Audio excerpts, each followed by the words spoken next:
sponsored by the Lightstone Mediation Academy, run by Helen Lightstone.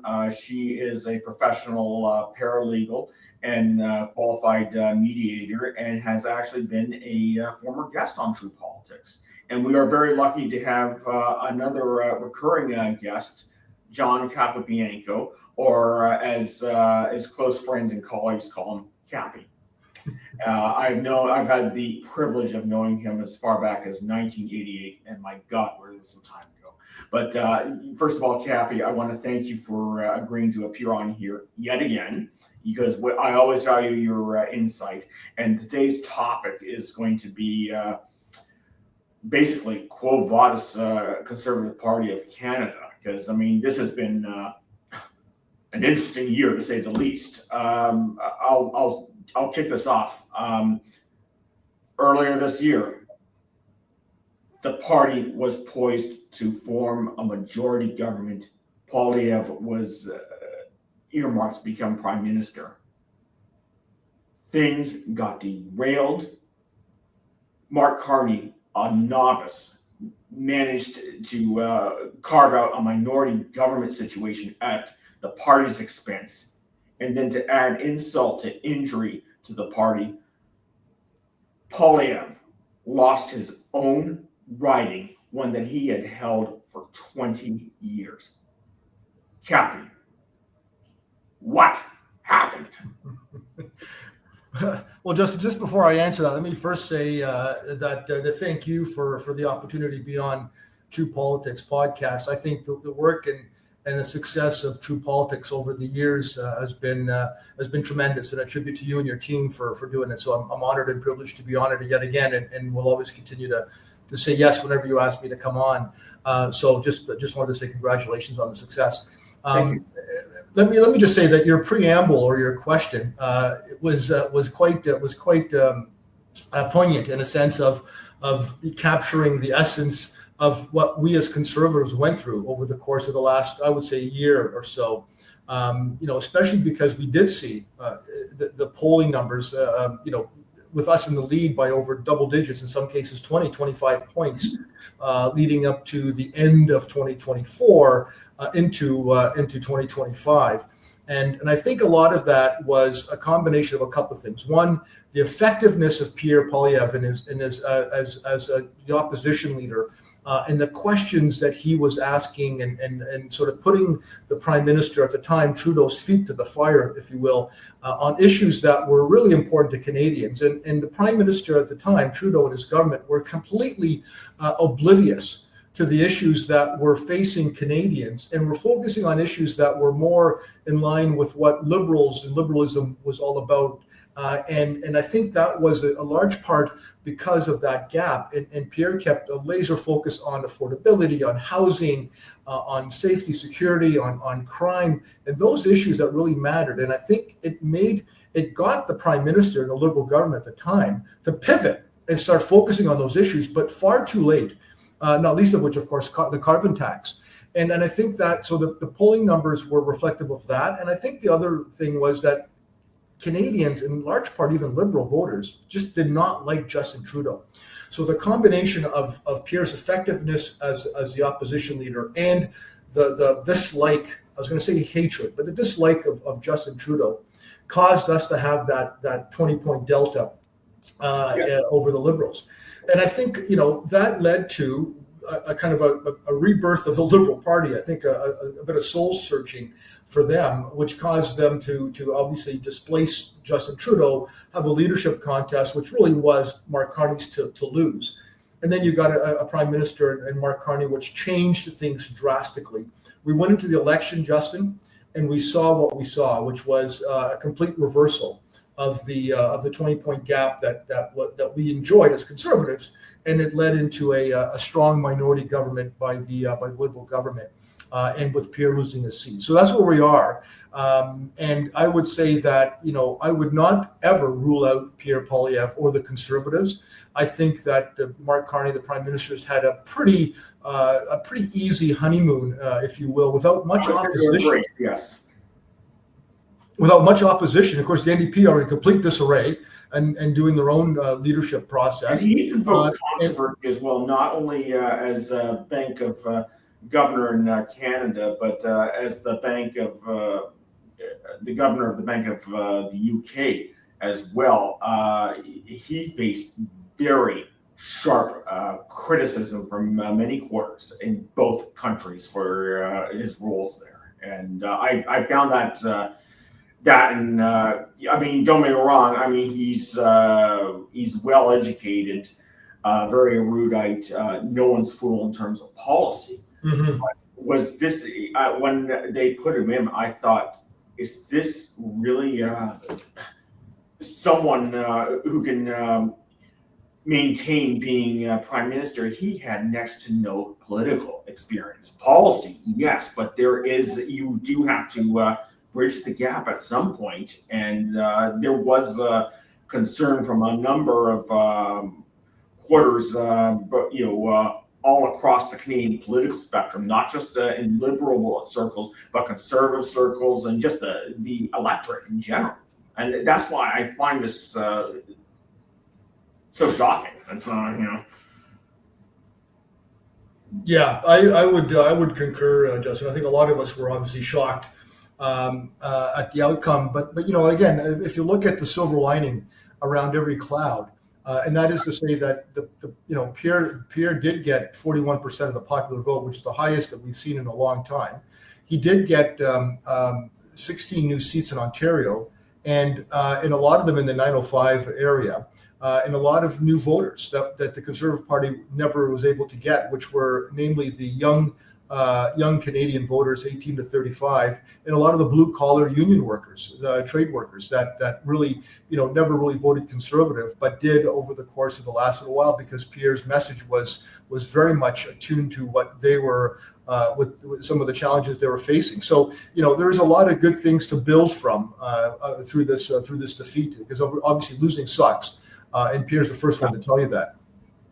Okay, yeah, and you make some very valid points in terms of the gains the party made, and they're nothing to sneer at whatsoever. But the bottom line, you and I have been in this game so long, it doesn't come out in the end to how much of the percentage of the vote you get. It has to translate, at the very least, get a minority. He was supposed to get a majority. And let me ask you, it's been my understanding, being a student of politics, that normally, at least in the Conservative Party, leaders normally get two chances, unless they've done something really extreme to mess up, in which case they're going to be shown the door within 48 hours.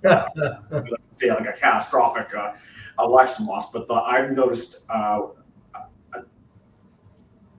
don't know if I would say disturbing trend. That's really it's really depends on whose perspective at the end of the day. But there has, I would say, over the last 8 or 9 years,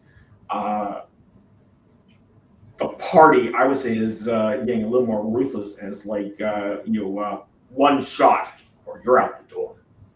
They seem to be eating their own. How do you feel about that? Is this something? Am I overreacting to this, or were these exceptional circumstances? I'd be interested in hearing your viewpoints on these.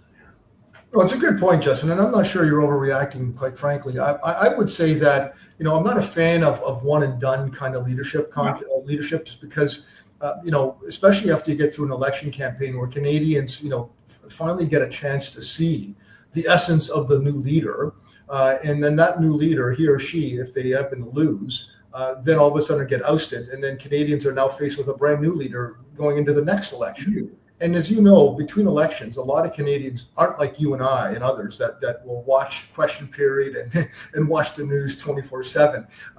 Canadians have real lives and jobs and things that they have to do, and so they don't get to see them, I guess.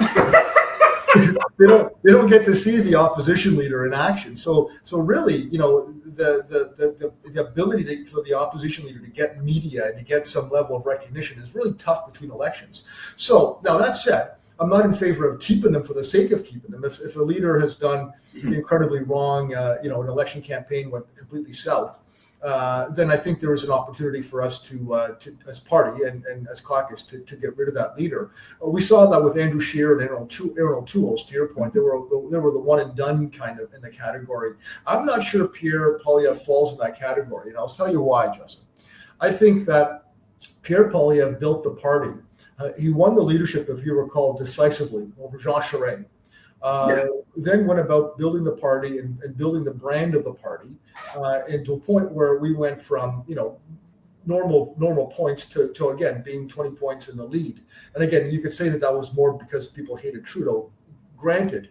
But going into the election, and Pierre getting 41% of the popular vote and getting new seats in Ontario, specifically battleground Ontario, I think affords him an opportunity to be able to look at it and say, okay, you know what? This guy might have something and might have a message that resonates with Canadians. And again, he lost his seat, which of course is bad. But yet, what did he do? He didn't waste any time at all. He jumped in, got into a riding in Alberta, won that by over 80% of the vote decisively, and now is back. And he's to be commended for that. That was especially because they had one of the most unprecedented situations in Canadian electoral history. They had up to approximately 200, maybe more on the ballot. There were so many, they had to have us, I think for the first time ever in history, a write-in ballot. Unbelievable, Justin, how this long ballot campaign. As far as I'm concerned. Yeah. And you're a Democrat in a sense of you're a constitutionalist, somebody who believes in those kinds of things. This is the kind of stuff that would probably make your head spin, Justin, because this long ballot organization, which it tries to defy democracy in a way that there are other ways that they can voice the concerns of democracy and of the election, but by doing this and inconveniencing the voters, is just not on, really. Yeah, it's these childish stunts, and let's call it for what it was. That's what they were doing. That gives, and I would identify myself as at the core a grassroots activist, democratic activist. It gives us a bad name, and I frankly want no part of the shenanigans that those extremists do, and most grassroots Democrats would agree. And I thought that was just an utter abuse of grassroots democracy. It was an abuse of democracy in general. And I'll give credit to Elections Canada, Justin. I totally agree. That's why I knew that this is the kind of stuff that makes your head spin. But I would give credit to Elections Canada for coming up with what I thought was probably the best solution, unlike where they had it with Pierre's old writing, where the long ballot organization went in and I think there was at that point maybe 104 candidates, so they doubled it in this by-election. But they didn't have time, Elections Canada, to do anything. So of course the delay in the results were incredible. But here, what they did by way of saying you have to write in the person's name, I thought was a clever way of trying to resolve an issue that I think is going to be debated when the House comes back, to be honest.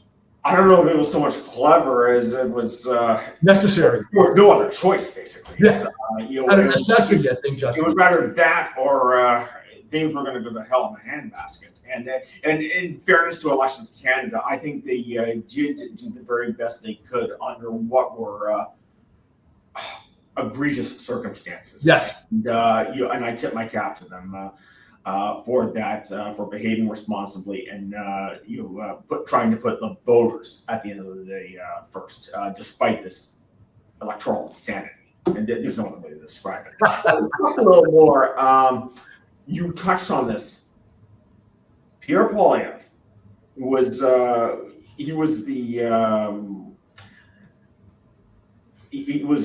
poised to become prime minister. He not only loses, he lost his own seat that he held for 20 years.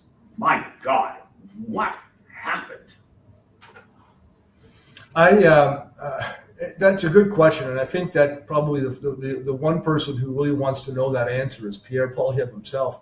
I would say that, and we've heard from Jenny Byrne since then, who says that one of her regrets in the campaign was that they didn't pay more attention to the writing, to Pierre's writing. I think because he won it for 20 years. I think because there was a sense that, as leader, writings tend to always be a little bit more deferential towards leaders within their own jurisdictions and all that stuff. But she did, to her credit, admit that they might have focused a little bit more on that.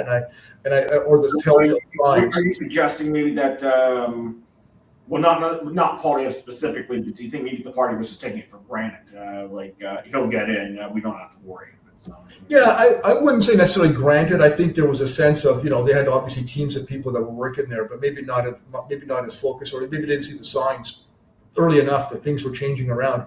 But I do think, though, that that riding, being so close to Ottawa, is much more is very much a bureaucratic riding, and a lot of civil servants and the broader public service, folks that live in that riding. And I think Pierre's tough message with respect to, making sure that costs are being cut in government that is bludgeoned over normal in Ottawa under the Justin Trudeau regime, I think might have riled up a lot of the broader public service workers, public sector service workers and stuff. So maybe mobilize them a bit more. So I think there's a lot of things. I couldn't begin to analyze why he lost that riding necessarily. I think that there's a lot of factors that. Yeah, because that in some ways was even more shocking than the Conservatives' failure to form the government, because as I stated a couple minutes ago, he held that for 20 years. And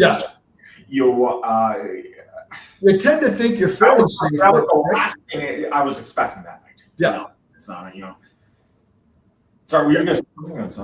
Yeah, I was just going to say, you tend to think that after 20 years, right, Justin, of re-election, that you're fairly safe. Although, as you know, in politics, more than anything else, you never take anything for granted. And I'm not saying that they did take that riding for granted. Obviously, I think that Pierre's been there for 20 years and has done a lot in that specific area for a lot of people and organizations and such. But a lot of factors came into play, and there was a huge amount of NDP voters going to the Liberals. A lot of strategic voting that happened not only in that riding but across that will do it. Other ridings, as you know, right? And that helped the Liberals win for sure, and actually hurt the New Democrats immeasurably. Okay, no, all right, no, that's some very good insight.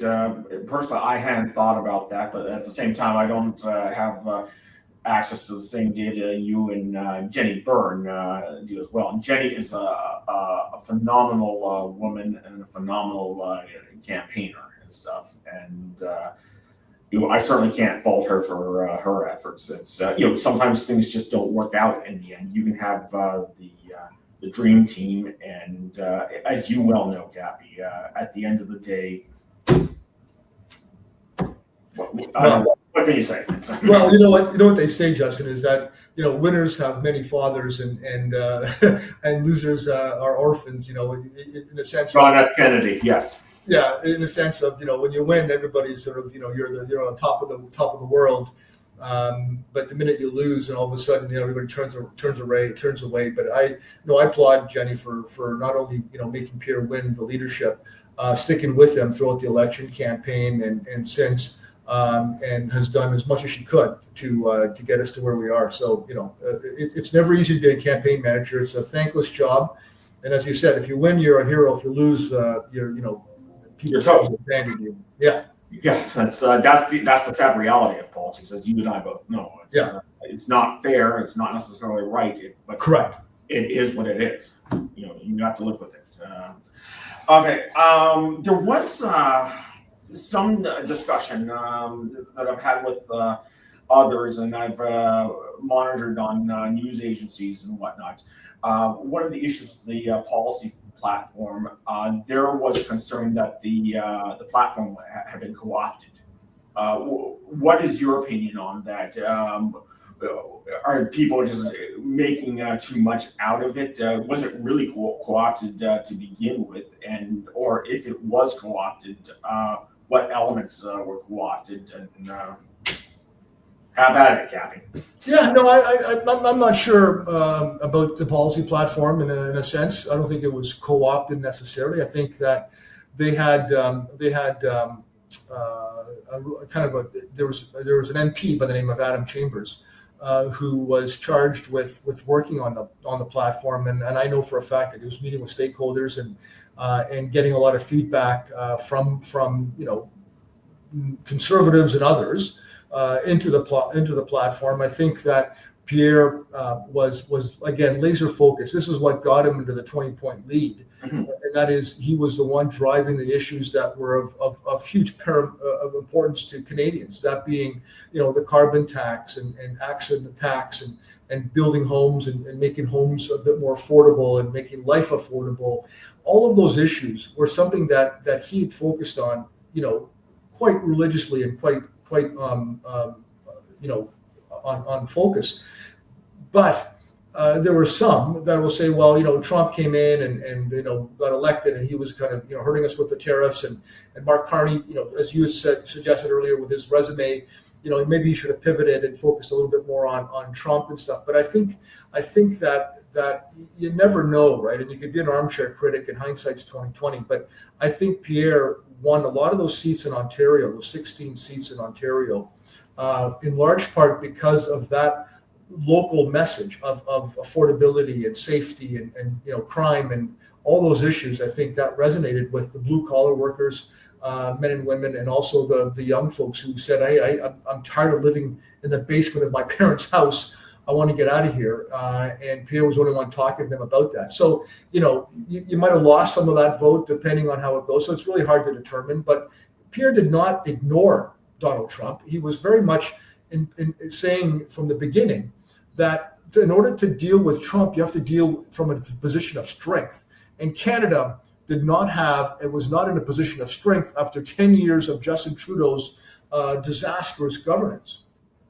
No, and I would agree. And with respect to Justin Trudeau, he was not the leader to deal with someone like Donald Trump. And I would ridicule a couple of months ago, Denise Conway. She's a personality expert, and she said the thing with Donald Trump is he's considered what they call a dominant green personality, someone who is either theoretical or technological thinking.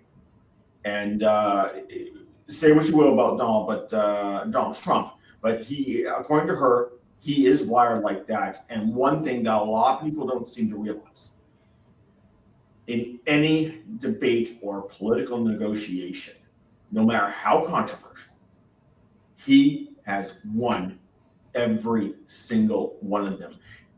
Justin Trudeau, according to Denise, was a blue personality. Blues tend to be more empathetic, touchy-feely. You would see people like that maybe being psychologists, counselors, and stuff. And she was quite adamant. She said, "You do not ever put in a debate or a negotiation a green personality against a blue personality, because the green is going to mop the floor with the blue personality's face every single time. Look what happened." And no, Justin was way out of his element, and it would have actually. And I really would think it would have been interesting to see. I think it would have been a good.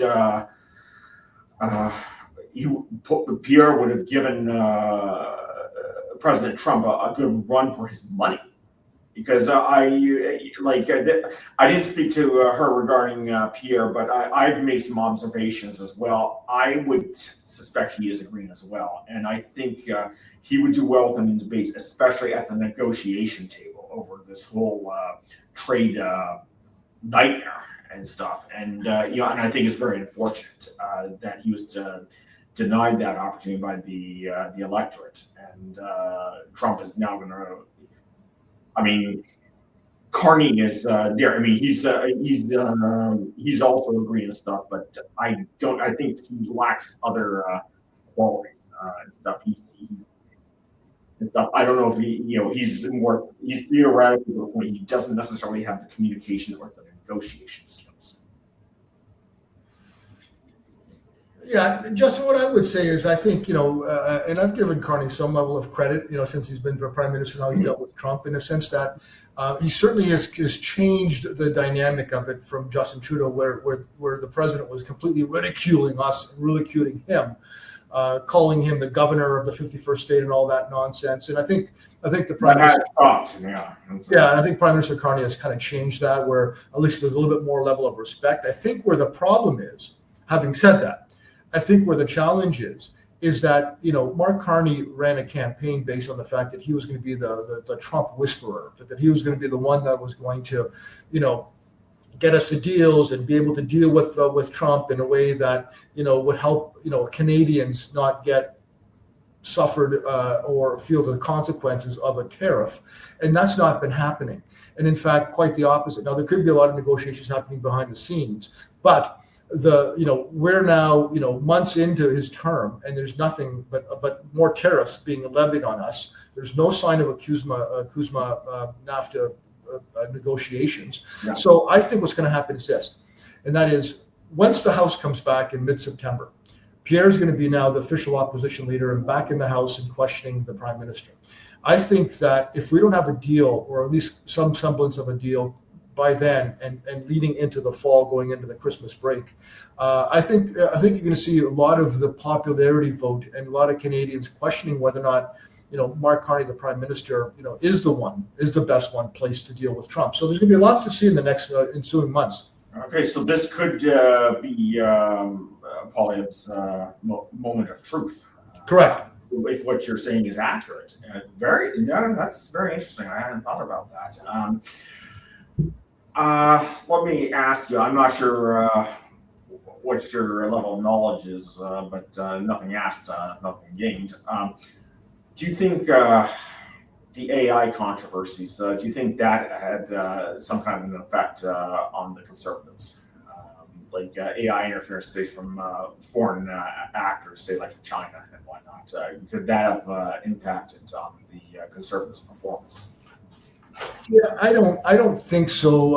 Again, I don't like you, Justin. I'm not privy to a lot of the information that's happened, especially when it comes to foreign interference issues, other than what we're reading in the papers and whatnot. I think that we've always faced foreign interference. Of course, as we've seen through some of the parliamentary committees and investigations that have happened since the last election campaign, there's been admittedly problems with foreign interference, and they tend to favor the Liberals more than the Conservatives. So, has it hurt us? I don't know. Aaron O'Toole, who ran in the last election campaign, basically was questioned on one of the parliamentary committees, and basically said that he felt that it didn't have a profound effect on the election results. I think in some writings here and there might have been a bit more of an influence in some ways, but I do think the good news coming out of all this is that now there's a light shone on this. Yeah. And I think that every election campaign that happens leading up to it and then during election campaigns, I think we and the watchdogs are going to be much more alert and alive to signals and signs of potential interference. And I think that's something that we might not have had in the past. Yeah, because don't get me wrong, AI is a phenomenal tool. I use it in my work as a paralegal. But at the end of the day, you have to remember this is just a tool, and it doesn't absolve you from doing your due diligence. And that tool, as any other tool in a profession, it can be abused, and that requires vigilance at all times. And I agree with you. I think it's good that it's shown some light on this, and I would suggest, this is just my own opinion, maybe Poilievre could use this as an opportunity to address this in a following election campaign, because as far as AI is going, we're still dealing in some ways in the wild west in terms of that. It's great, but there does need to be safeguards put in, and there does need to be regulations, and I think he may have a perfect opportunity to do this if he plays his cards right. It's that's just my opinion. Now, with regards to Poilievre's future, He did win this past week with 80%, and that was hugely important because a number of analysts were saying if he fell below 80% or only got say 70%, you're finished as leader. But he, luckily for him, no, he got I think above 80%, which is commendable. But he's not quite out of the woods yet. He still faces a mandated leadership review. Now, given what's happened this past year, when the review is scheduled in January, what do you think his prospects are? I'd be very interested to hear this. Yeah, I think his prospects are good. I think I don't foresee any potential problems. Is there rumblings and whatnot? Yes, but I don't see anything that is of significance. I don't see any sort of, heir apparent mounting campaigns and making calls and that kind of stuff that would ultimately threaten the incumbent. I don't see any of that happening, Justin, at any level of significance, to be honest.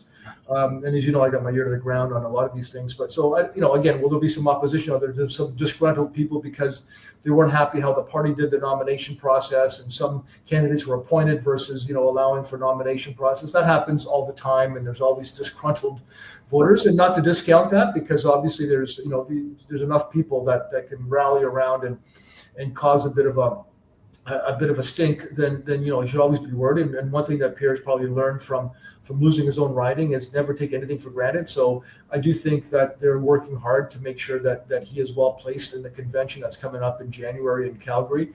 I think a couple of things. One is, you're right, he won the by-election. He won it handily. I think there was a lot of pundits, liberal media and otherwise, saying, he should win it, but if it doesn't win by a certain percentage, he's going to be in trouble. Well, he won by almost the same amount as his predecessor Damien did. So I think that's quashed and out of the way. So he's now got legitimacy. He's now got the power of being reelected, and now the official opposition role back at him. So here's what I'm going to say, Justin, and I think that the next 3 months are going to be important. He's going to be back in the House in September as the official opposition. How he handles, question period, over the course of the next number of months, if the polling stays where it stays, where there's, liberals are, I think, are enjoying about a double-digit lead over us on popularity. But that'll change because, like I said, Carney's had a pretty easy ride of late. I think that's going to be important for Pierre, because I think that he's very good at opposing. I think what he's got to do now is not just oppose, but propose. And what I mean by that is oppose the issues as an opposition leader should, but also come back with proposals of what you would do differently. And I think that's offer hope, offer alternatives, offer. Yes, and I think that will happen. The feedback I have been getting, and take it for what it's worth, is it's not so much what Pierre Poilievre was saying or endorsing, but in some ways it was just how he was doing it, and a lot of people in the general electorate thought it was just coming off as just too negative and too nasty. John Turner in 1988, he started off incredibly well with his campaign of going against free trade. He even had Brian Mulroney on the ropes at one point during the national debate.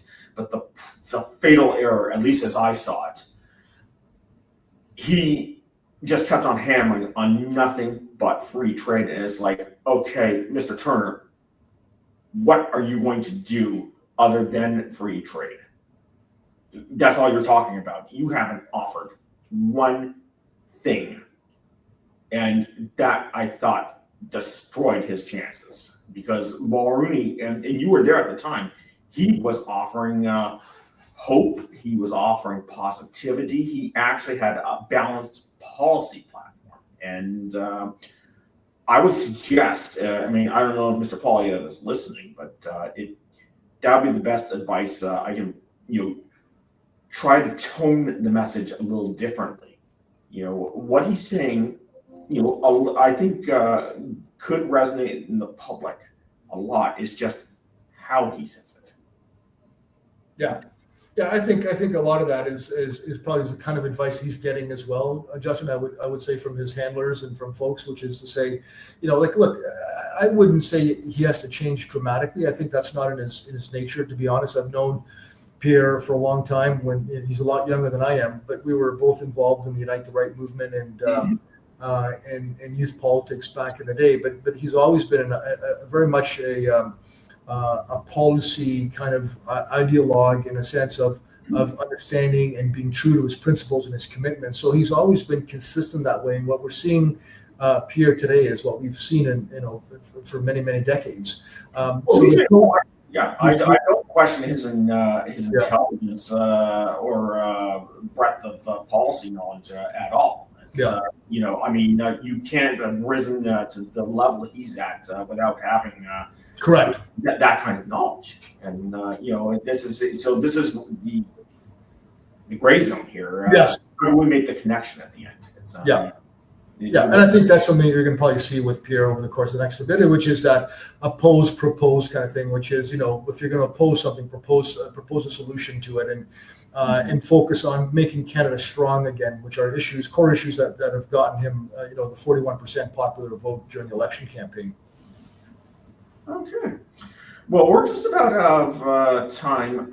Any predictions in terms of potential policy platform developments in the future going forward for the Conservative Party, because we are in a minority government situation, and minority government stability is fleeting, to say the very least. We could be in another election conceivably within 18 months, if not sooner, depending on the situation. That's, what are your thoughts on that? Yeah, I would say, just in final comments, in some ways, look, I'm encouraged. Obviously, what I'd like to have wanted being in government right now, yes, I think we'd be in a better position if Conservatives were in government. But that said, I think that Pierre did leave us in a very good position, in a sense of 41% votes and some seats gained in Ontario and some momentum. I think that him winning the seat and getting back into Parliament this early, when the House comes back, I think is going to be good for us. So I do think a lot of that is going to be really good. And then leading into the convention, not only is it a leadership review vote, but there's also policy and constitutional amendments and that'll be coming from grassroots Conservatives. I'm on my local EDA, Justin. And you know how EDAs are very important to the democratic process. They are indeed. They are the backbone. The essence and foundation of them, quite frankly. But so we're just undergoing our own policy development process, as all EDAs are, leading up to the convention. So we'll see what comes out of it. I suspect a lot of things on crime and safety and bail reform for sure. I think a lot of things on tax reform. And those issues, making sure that carbon tax never comes back again. I think there'll be some of the policy initiatives that will be coming from the ridings. I suspect that'll be discussed and debated at the January convention. And that's what I've found that made the Conservative Party and its two antecedent parties, the Canadian Alliance and the Reform Party, so unique. They got grassroots participation from membership in terms of policy development. Yes. And, and it's going to be very interesting to see. Like, I haven't been active federally in a number of years for a number of reasons, but that's a separate discussion. But I still monitor it very closely, and I would be very interested to see what comes of it. It's good. It's like they say, we live in interesting times, and it's not necessarily a compliment or just there. Interesting times. Take your pick. But that being said, I am interested to see what will happen one way or another. And in my spare time between paralegaling and true politics and fighting crime on weekends and holidays and stuff, I will be glued to Question Period and watching policy analysts and stuff like you, and that's the way people like you and I are wired. And I think the public in general, like, maybe not take it to the level that you and I have, but be responsible and just keep your eyes and your ears open.